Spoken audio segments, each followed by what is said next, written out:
अस्सलाम वालेकुम dear students. हम पढ़ रहे थे रिलेटिव प्रोनाउन। रिलेटिव प्रोनाउन को आज हमने फिर से कंटिन्यू करना है।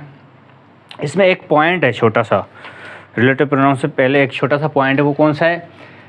रेनन मार्टिन कह रहा है कि अगर मेरे पास काफ़ी ज़्यादा सिस्टर्स हैं, काफ़ी ज़्यादा बहनें हैं, मतलब एक से ज़्यादा वे, जैसे कि कह रहा है if I happen to have more than one sister, अगर मेरे पास एक से ज़्यादा बहनें हैं, सही है, तो आई कैन से, तो मैं इस तरह कह सकता हूँ। किस तरह? हम डेट को इस्तेमाल कर रहा है, वो अपने बता रहा है कि डेट को हम इस्तेमाल सिस्टर्स के हवाले से, हालांकि हम कहते हैं ना कि भाई जो भी ब्रदर है या सिस्टर है उसके जगह पे उसको रेफ़र बैक करने के लिए हम क्या इस्तेमाल करते हैं? हु को इस्तेमाल करते हैं। तो यहाँ पे बता रहा है कि डेट को हम किस तरह इस्तेमाल करते हैं ऐसे सिनेरियो में। जैसे कि कह रहे हैं कि my sister that has been adopted by my uncle is ill. अब मेरी वो बहन जो कि क्या अडॉप्ट की गई है, आप गोद लेते हैं किसी को अनाथ आश्रम से या कहीं से, आप किसी को गोद लेते हैं, किसी भी जो ना बच्चे को, तो वो बात कर रहा है कि मेरी सिस्टर जो कि गोद ली गई थी, किसने ली थी? मेरे चाचा ने, वो बीमार है। अब यहाँ पे इसका मतलब ये है कि भाई एक से ज़्यादा सिस्टर्स हैं, उनमें से एक सिस्टर एक बहन है जो कि गोद ली गई थी। समझ रहे हैं? किसने गोद ली थी? मेरे अंकल ने गोद ली थी। मेरी काफ़ी सारी बहनें हैं, पर मेरी एक बहन थी जिसको मैंने क्या दिया था? अपने चाचा को दिया था कि वो अपना उसकी पाल ग्रूमिंग वगैरह, पाल पोष वगैरह वो करेगा, वो सारी देखभाल करेगा उसकी। तो वो क्या है? वो बीमार है। अब सारी बहनों में से एक बहन वो थी जिसको जो कि मैंने किसको दी थी? अपने चाचा को दी थी। अब उसकी बात कर रहा है। यहाँ पे डेट का इस्तेमाल आप देखें, डेट यहाँ पे माई सिस्टर के लिए लगा है, हालांकि हु लगता है। तो यहाँ पे इन केसेस में हम डेट को भी इस्तेमाल कर सकते हैं, डिपेंडिंग के हमारे पास क्या कह रहा है कि if I happen to have, कि मेरे पास एक से ज़्यादा सिस्टर्स हो, तो वहाँ पे आप डेट का इस्तेमाल कर सकते हैं। इसी तरह आगे बढ़ते हैं रिलेटिव प्रोनाउन को कंटिन्यू करते हुए। The relative pronoun that is used in preference to who और विच। डेट को आप इन प्रेफरेंस इस्तेमाल करेंगे किसके? हु और विच की जगह पे। हु और विच की जगह पे आप इन डेट को क्या करेंगे? तरजीह देंगे। कैसे? After adjectives in the superlative degree, उन्हीं एडजेक्टिव्स के बाद जो कि सुपरलेटिव डिग्रीज के साथ इस्तेमाल होते हैं। जैसे कि he was the most eloquent speaker that I ever heard. वो ही वाहिद बंदा था। He was the most eloquent. Most eloquent मतलब कि वो जो बंदा ज़्यादा फ्रिक्वेंसी के साथ, ज़्यादा फ्लो के साथ बात कर रहा है, उसको हम कहते हैं एलोक्वेंट बंदा। कि भाई यार ही इज़ वेरी एलोक्वेंट, कि वो बहुत अच्छा बोलता है, अंग्रेज़ी बहुत अच्छा बोलता है। तो he was the most eloquent speaker, वो बहुत अच्छा बोलने वाला, फ्लुएंट बोलने वाला क्या था? स्पीकर था, जिसको मैंने कभी सुना। That I ever heard. अब यहाँ पे डेट जो है किसके साथ लगा हुआ है? द मोस्ट एलोक्वेंट स्पीकर के साथ लगा हुआ है। तो इसलिए कह रहा है कि भाई एडजेक्टिव्स के बाद लगाओ। कौन सी एडजेक्टिव? जो कि सुपरलेटिव डिग्रीज में इस्तेमाल हों, उनके बाद लगाओ। क्या? डेट को इस्तेमाल करो। यहाँ पे तो जो मोस्ट लगा हुआ है, ठीक है, मोस्ट जो लगा हुआ है वो एलोक्वेंट स्पीकर के साथ लगा हुआ है, जो कि सुपरलेटिव डिग्री जाहिर कर रहा है। तो यहाँ पे डेट जो है क्या कर रहा है? एलोक्वेंट स्पीकर को रेफर बैक कर रहा है। इसी तरह हम देखते हैं आगे नंबर 2 में, आफ्टर द वर्ड्स, कौन से अल्फाजों के साथ जो इस्तेमाल करें उनके बाद इस्तेमाल करें। जैसे कि ऑल हो गया, सेम हो गया, एनी हो गया, नन हो गया, नथिंग हो गया। इस तरह के अल्फाजों के साथ आप इस्तेमाल करते हैं किसको? डेट को।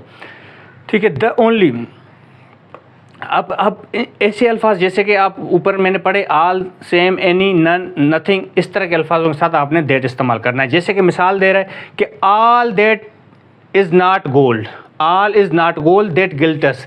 सारा कुछ जो सोना नहीं है, ऑल इज़ नॉट गोल्ड, सब कुछ सोन नहीं होता। दैट गिल्टस, जो चमकता है। कह रहे ऑल इज़ नॉट गोल्ड, सब कुछ सोन नहीं होता, सोना नहीं होता। डेट गिल्टस, जो कि चमकता हो, मतलब ये कहते हैं ना हर चमकती हुई चीज़ सोना नहीं होती। ये बात कर रहा है सिंपली कि हर चमकती हुई चीज़ सोना नहीं होती। Man is the only animal that can talk. अब यहाँ पे देखें, डेट यहाँ पे लगा था गोल्ड के साथ। अब दूसरे जुमले में अब man is the only animal that can talk, इंसान ही वाहिद जानवर है, इंसान ही वाहिद जानवर है जो कि बात कर सकता है। अब यहाँ पे दैट रेफर बैक किसको कर रहा है? एनिमल। और एनिमल किसके साथ लगा हुआ है? इंसान के साथ लगा हुआ है। इंसान ही वाहिद जानवर है जो कि बात कर सकता है। तो यहाँ पे दैट का इस्तेमाल किस तरह कर रहा है ये देखना लाजमी है कि आप ऐसे अल्फाजों के साथ इस्तेमाल करें दैट जो कि क्या है? All, same, any, none, nothing, इस तरह के अल्फाजों के साथ आप इस्तेमाल कर सकते हैं। द ओनली के साथ भी इस्तेमाल कर सकते हैं। द ओनली, यहाँ पे द ओनली का भी इस्तेमाल हुआ है, द ओनली, तो यहाँ पे दैट लगा दिया हमने। अब थर्ड इस्तेमाल क्या है? तीसरा इस्तेमाल है after the interrogative pronounce. After the interrogative pronounce, interrogative pronounce कौन से होते हैं? जैसे कि आप हु कभी कभी इंट्रोगेटिव प्रोनाउन भी बन जाता है, रिलेटिव प्रोनाउन भी बन जाता है। वाट भी इंट्रोगेटिव प्रोनाउन बन जाता है। ठीक है, अब कैसे? हु दैट सा हर, जिसने उसको देखा, हु। अब यहाँ पे दो मीनिंग हो रही हैं, याद रखें। यहाँ पे पर इंट्रोगेटिव में अगर आ रहा है तो हु का सवालिया निशान भी आएगा, क्योंकि अब यहाँ पे हु की मीनिंग है किसने। हु दैट सा हर डिड नॉट पिटी हर, किसने उसको देखा, एक तो मीनिंग ये हो रही है उस पर रहम नहीं किया। अब ये भी मीनिंग हो रही है कि जिसने उसको देखा उस पर रहम नहीं किया। इसकी दो मीनिंग हो रही हैं। हु दैट सा हर डिड नॉट पिटी हर, किसने उसको देखा उस पर रहम नहीं किया, एक तो मीनिंग ये हो गई। दूसरी मीनिंग क्या निकल रही है? हु दैट सा हर डिड नॉट पिटी, जिसने उसको देखा उस पर रहम नहीं आया, उसको, जिसने उसको देखा उसने उस पर रहम नहीं किया।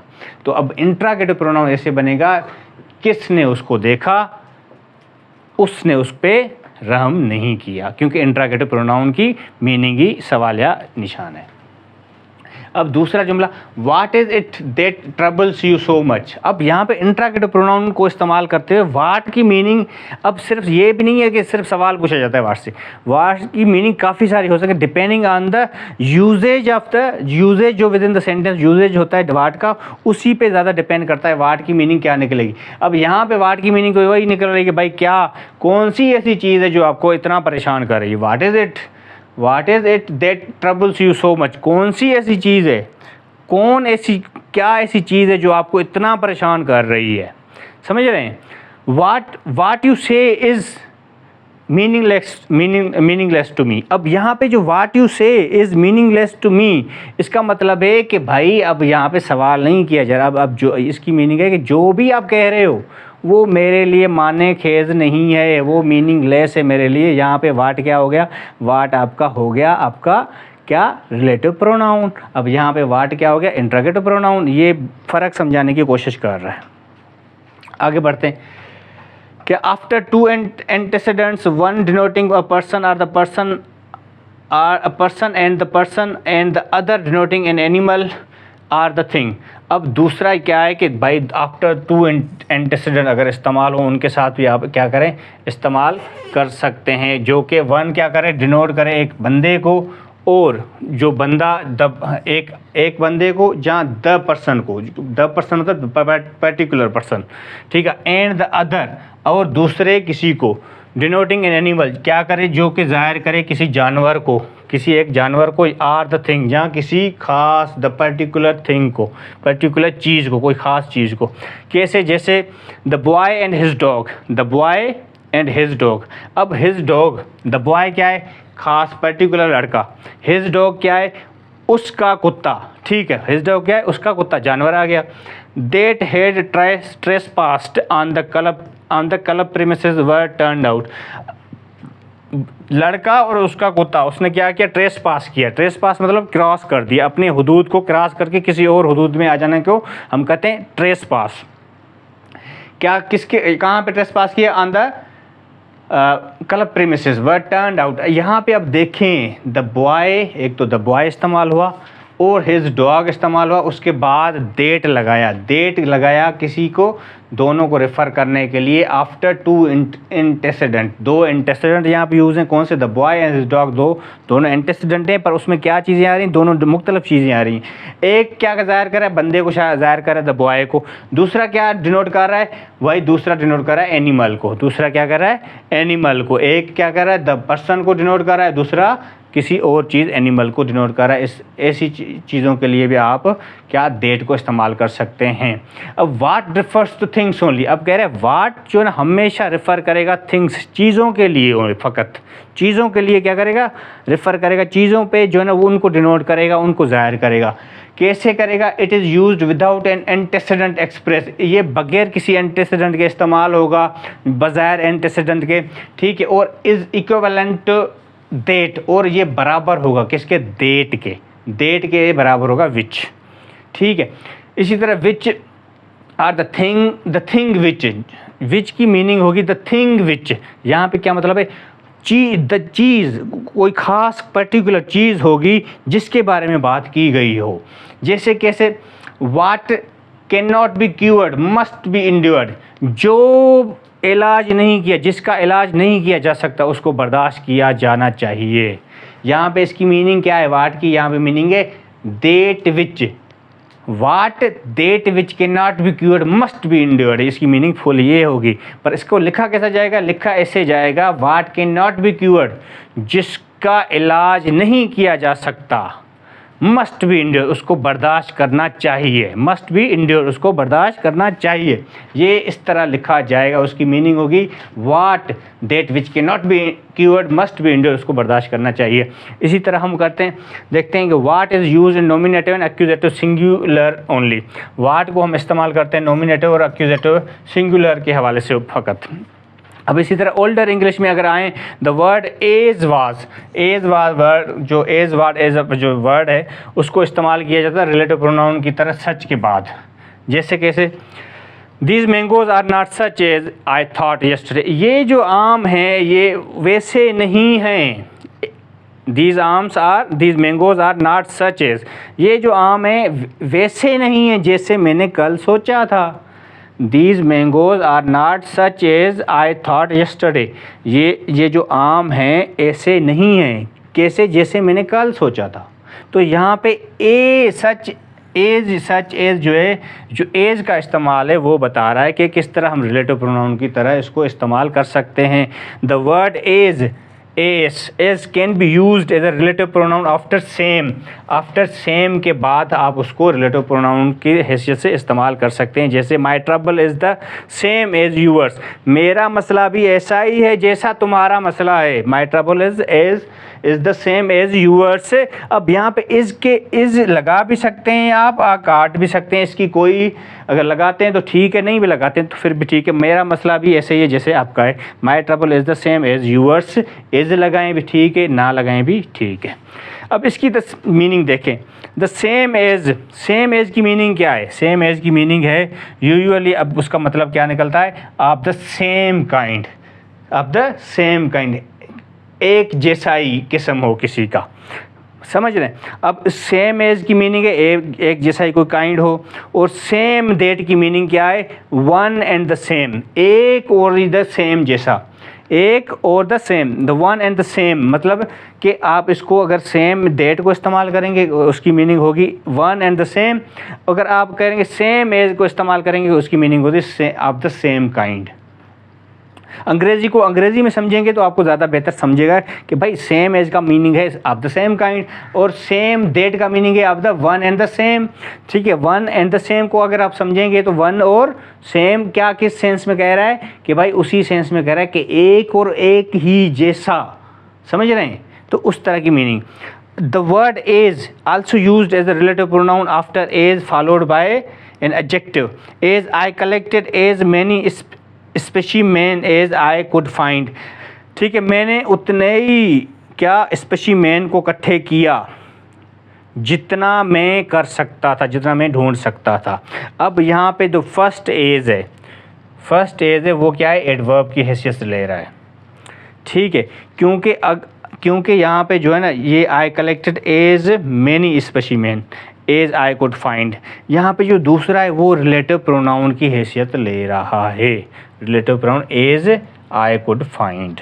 इसी तरह हम जो वर्ड एज है उसको खुद कभी कभी क्या करते हैं, रिलेटिव प्रोनाउन की इस्तेमाल में लेके आते हैं, पर उसमें शर्त ये है कि उसमें एक एडजेक्टिव फॉलो किया जाता है उसके बाद।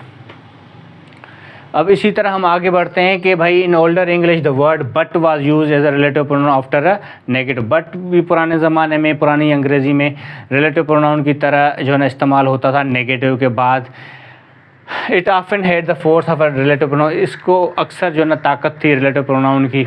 जैसे कि कह रहा है there is none but will agree with me. अब there is none but will agree with me, आप कहोगे ये क्या बात हो गई भाई, there is none but will agree with me, इसकी मीनिंग असल में क्या है? इसकी मीनिंग है भाई कौन है कोई जो आपके साथ एग्री नहीं करेगा, आपके साथ राज़ी नहीं होगा, कौन है? ये माना बता रहा है कि भाई there is none but will agree with me.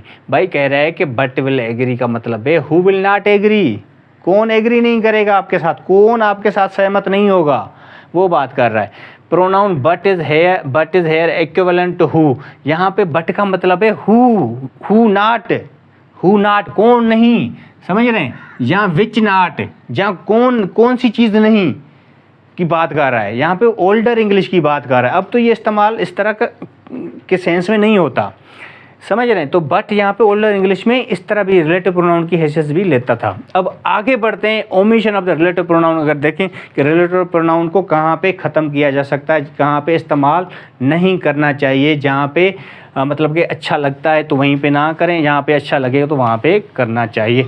अब ओमिशन ऑफ रिलेटिव प्रोनाउन को पढ़ते हैं। Relative pronoun generally omitted when it would be in accusative case. अब रिलेटिव प्रोनाउन को एक्यूजेटिव केस में आम तौर पे हम ख़त्म करते हैं। कैसे?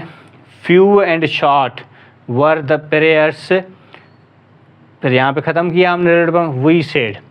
फ्यू एंड शॉर्ट मतलब कि बिल्कुल थोड़ी और शॉर्ट बिल्कुल थोड़े टाइम के लिए हमने क्या नमाज़ें पढ़ी, मतलब we the prayers we said मतलब हमने क्या किया, नमाज़ें पढ़ी।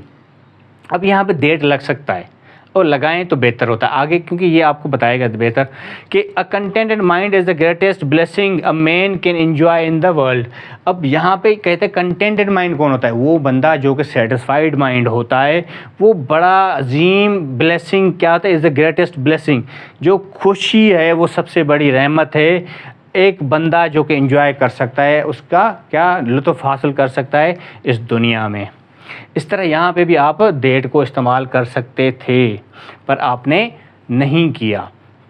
Date is use preferably with the preference to persons. That आम तौर पे प्रेफरेबली तरजीह दी जाती है डेट को इस्तेमाल करते हुए लोगों के हवाले से। दस वी टेंड टू से, इसलिए हम कहते हैं कि meeting which I attended yesterday, जो कि क्या थी? मीटिंग थी जो कि मैंने क्या की है? अटेंड की है कल, ठीक है। विच आई अटेंडेड यस्टरडे हम इस तरह कहते हैं। Rather than the meeting that I attended yesterday, that नहीं लगाते यहाँ पे क्या कहते हैं हम? Meeting which I attended yesterday, rather than कि भाई meeting that I attended yesterday, ये थोड़ा अजीब हो जाएगा, इसलिए हम कहते हैं meeting which I attended yesterday. यहाँ पे विच लगेगा, बजाय कि हम क्या लगाएं? डेट लगाएं। इसलिए हम डेट को कहीं कहीं पे क्या करते हैं? ओमिट कर देते हैं, यहाँ पे विच लगा देते हैं। तो ऊपर वाले सेंटेंस भी इस तरह हम कर सकते हैं। But more frequently still do we say the meeting I attended yesterday, पर अक्सर हम इस तरह कहते हैं। किस तरह?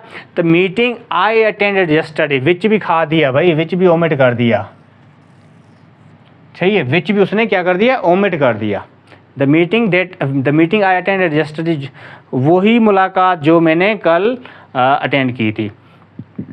जो accusative relative being as a rule omitted together, accusative case यहाँ पे एज अ रूल की हैसियत से वहाँ पे ओमिट किया गया है। This tendency to omit accusative relative is more marked in the spoken language, ये अक्सर जो है ना बोलने के हवाले से कह रहा है, बोलने के हवाले से आप ये इसको ओमिट कर सकते हैं। In the written language its omission is often felt to be undignified, ये अक्सर जो है लिखत में, रिटन लैंग्वेज में, तहरीरी हवाले से अंग्रेज़ी अगर आप करेंगे तो वहाँ पे वो अनडिग्निफाइड मतलब कि बुरा लगेगा। उसको आप कोशिश करें कि आप रिटन में इस तरह की जो है ना ओमिशन मत करें, कह रहा है। इसलिए हम जो ना इसको रिटन में ज़्यादा जो है ना हम चीज़ों को ज़्यादा जो है ना रिलेटिव प्रोनाउन को इस्तेमाल करते हैं, और स्पोकन में हम उसको ओमिट कर सकते हैं ताकि वो एक मतलब कि स्पोकन में इतना वो मैटर नहीं करता, पर रिटन में हर चीज़ मैटर करती है। इन द फॉलोइंग एग्जांपल्स, आगे चलते हैं। In the following examples from the poetry relative pronoun in the nominative case is omitted. अब नीचे वाले जो मिसाल कह रहा है, दे रहा है कोई पोइट्री के हवाले से उसने कोई पोएम उठाया हुआ है, उसमें कोई लाइन उठाई हुई है, कह रहा है कि उसमें क्या है? रिलेटिव प्रोनाउन नॉमिनेटिव केस में ख़त्म किया दिया गया। कैसे? कह रहे आई हैड अ ब्रदर, मेरा एक भाई था। आई हैड अ ब्रदर। अब यहाँ पे हु लगना चाहिए पर हु ओमिट है। आई हैड अ ब्रदर, हु अलग लगना चाहिए पर ओमिटेड है। इज कंडेम्ड टू डाई, जो कि जिसको मतलब कि इतना क्या किया है, उसकी मजम्मत की गई है, वो मरने मतलब कि इतना वो ख़राब था, उसको क्या गया, मरना पड़ेगा। तो यहाँ पे हु लगना चाहिए जो कि बुरा लग रहा है, क्योंकि आगे नीचे देखेंगे वो कह रहा है the omission of relative pronoun in the nominative case is now quite exceptional accept in the colloquial speech. कह रहे ओमिशन जो है ना रिलेटिव प्रोनाउन की, ख़त्म करना रिलेटिव प्रोनाउन नॉमिनेटिव केस में, वो बिल्कुल ही अब ये मतलब रेयर केस बन गया है। बस हाँ एक कलोकियल लैंग्वेज में अगर आप उसको ख़त्म कर रहे हैं तो करें। अब कलोकियल लैंग्वेज क्या होती है भाई? वो बाज़ारी ज़बान को हम कलोकियल लैंग्वेज कहते हैं, उसमें आप ख़त्म करते हैं तो करें वरना ना करें। कह रहे हैं कि भाई यहाँ पे लगाएं, क्या लगाएं? I had a brother who is condemned to die, मतलब हु लगाएं यहाँ पे तो ताकि वो ज़्यादा बेहतर लगेगा। अगर नहीं लगाते तो वो बुरा लगता है। ये कलोकियल लैंग्वेज में आ जाता है। यहाँ पे हु आप लगाएं तो बेहतर हो जाता है। इसी तरह कह रहा है कि there is somebody at the door. अब there is somebody at the door wants to see you, मिलना चाहता है आपसे। कोई दरवाजे पे है, आपसे मिलना चाहता है, जो आपसे मिलना चाहता है। यहाँ पे हु लगाएंगे तो ज़्यादा खूबसूरत लगेगा, नहीं लगाएंगे तो अच्छा नहीं लगेगा। ये कलोकियल लैंग्वेज बाज़ारी ज़बान में, जो कि आप क्या कहते हो, जो कि आप बच्चों की ज़बान में या आप जो कहो ना एक डिसेंट लैंग्वेज में आप इस्तेमाल करेंगे तो ज़्यादा बेहतर है। और अब आगे बढ़ते हैं। ओमिशन ऑफ द एंटेसिडेंट का ओमिशन, उसको ख़त्म करना, उसकी ज़रूरत ना पड़ेगी। कब कहाँ पे ना नहीं पड़ती? मतलब ओल्डर इंग्लिश में antecedent of relative pronoun was sometimes left out, sometimes उसको क्या किया गया था, लेफ्ट आउट किया गया था। पुरानी अंग्रेज़ी में एंटेसिडेंट को कभी कभी क्या किया जाता था, ख़त्म किया जाता था, उसको ओमिट किया जाता था। जैसे कि who works shall not eat, अब कह रहा है जो काम करेगा वो खाएगा नहीं। अब यहाँ पे ये जो पुरानी ज़बान है ना, अब यहाँ पे ये आज की ज़बान में ये सेंटेंस इस्तेमाल करेंगे तो ये क्या हो जाएगा, ये ग्रामेटिकली रॉन्ग हो जाएगा। यहाँ पे आज की ज़बान है, आप कहेंगे he who works shall not eat, जो काम नहीं करेगा वो नहीं खाएगा। अब वहाँ पे लिखा है जो काम ही हु वर्क्स, जो काम नहीं करेगा नहीं खाएगा। अब ही हु वर्क्स, अंग्रेज़ी में he who works shall not eat, ये ज़्यादा करेक्ट है। वो पुरानी ज़बान में चलता था, आज की ज़बान में ये चलेगा। whom the gods love die young, जिनको खुदा प्यार करते हैं वो जवानी में ही मर जाते हैं। अब असल में इसको कैसे करेंगे? असल में इसको करेंगे इस तरह, those whom the gods love die young, वो ही जिनको खुदा प्यार करते हैं वो जवानी में मर जाते हैं। असल में ये कहना चाहिए, ये ज़्यादा करेक्ट है, वो पुरानी ज़बान में चलता था। इसी तरह who laughs last laughs best, जो के लास्ट में, जो के आखिर में हंसता है वो बेहतरीन हंसता है। ये सुना होगा आपने, ठीक है? वही बात है भाई, जो को ना हंसी तो फंसी वो बात तो याद नहीं आ गई आप लोगों को। तो असल में बात है जो कि एंड में, लास्ट में, आखिर में हंसता है वो बेहतरीन हंसता है। तो ये बात है, ये फ़लसफ़ियाना बात भी हो गई ना थोड़ी बहुत। जो आखिर में हंसता है वो बेहतरीन हंसता है, मतलब कि वो असल में जो है ना वो कंपनी को ले जाता है, मतलब वो जो है ना आगे जो है ना वो उसकी जो है ना ज़्यादा जो है ना हंसी सुनाई देती है सबको। ये बात कर रहा है।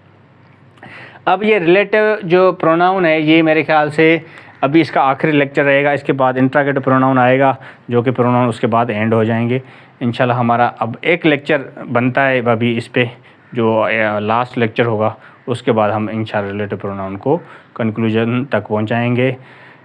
इसी रिलेटिव प्रोनाउन के साथ दुआ में हाज़िर। अगर कमेंट सेक्शन में कुछ बताना चाहते हैं तो आप ज़रूर बताएं, और कोई डिमांड करना चाहते हैं तो उस पर लेक्चर ज़रूर करेंगे। अल्लाह हाफ़िज़।